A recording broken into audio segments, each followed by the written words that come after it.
Good evening, everybody. Today we'll be talking about management's best practices. One of the topics is rewarding effort. My name is Ann Robertson, and the other speakers today are Jessica Beplate, Trenton, Bann, and Tyler Pitner. According to the Harvard Business Review, whatever else each of us derives from our work, there may be nothing more precious than the feeling that we truly matter, that we contribute unique value to the whole, and that we're recognized for it. According to a study by Towers Watson, currently less than 40% of workers worldwide believe that management is interested in their well-being. Appreciation energizes us, it lifts us up, and allows us to feel more secure in our workplace. People even believe that it's a daily need for us, actually. 78% of workers feel more motivated even and more productive when they feel that they are being appreciated. An interesting tidbit for managers to keep in mind is that among high-performing teams, the positive feedback to negative feedback ratio is about 5.6 to 1. Low-performing teams, on the other hand, have a positive feedback ratio of about 0.36 to 1. Merit pay is an approach to compensation that rewards higher performing employees with additional pay, sometimes called incentive pay. This system is one that is heavily debated among businesses throughout a wide variety of industries because of its apparent advantages and disadvantages for both employees and employers.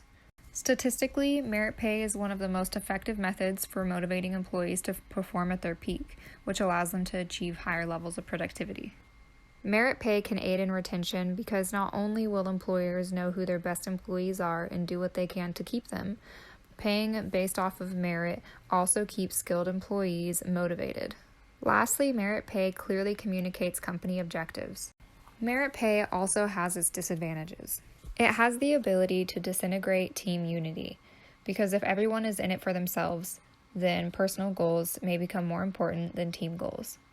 There is also a limitation on the ability to measure an employee's performance because it has to be measurable in tangible terms. So jobs such as sales have a distinct edge due to the quantifiable correlation between efforts and results. However, people in other areas such as accounting or manufacturing have a difficult time of quantifiably measuring their output. So for these reasons, merit-based pay is very individual to the company. However, it can have extreme advantages for sales or areas where it is easy to measure success and areas where team unity is not the main concern. Another way to potentially reward performance is by offering experiences and travel incentives to employees that meet and exceed their criteria. This could be used as a way of sending employees on business trips and other sought-after experiences. It could even benefit the company by allowing them to send employees to trainings and other things that benefit the company as well. Travel is typically a reward that is well liked by most employees and can help to push them to work towards and exceed production goals.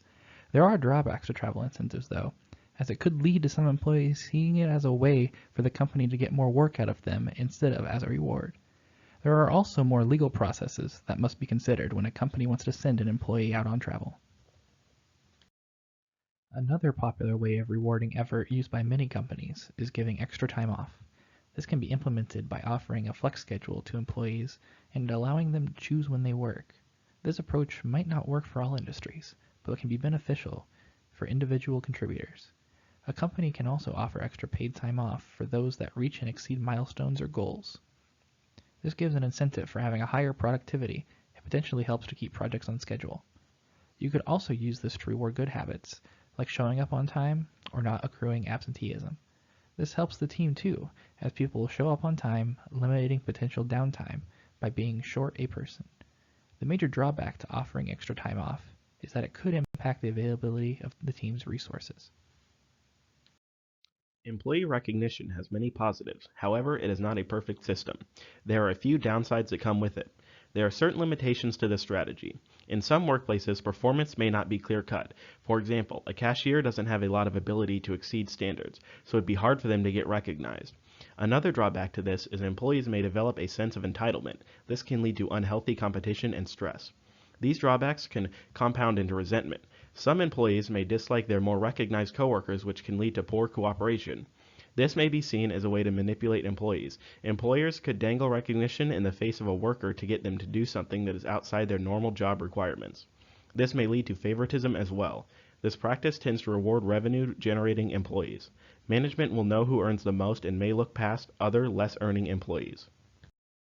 For the practice of rewarding effort to be implemented successfully, there are a few guidelines that must be followed. For rewards to be effective, they must be appealing to everyone. If the rewards offered are exclusionary, people will feel like they are being left out of the programs. Rewards should not be arbitrary things. By setting goals, you encourage employees to work towards these goals. Including the entire team is important to avoid making team members feel underrepresented in the workplace. Making sure that every team member feels like they are involved in the team and appreciated is important to keep morale high. Rewarding effort is a very good way to motivate employees. There are many ways to do it, such as merit-based pay and employee recognition. These have many positives, such as increased employee motivation. However, there are a few drawbacks. Overall, it is a great practice that works in many situations.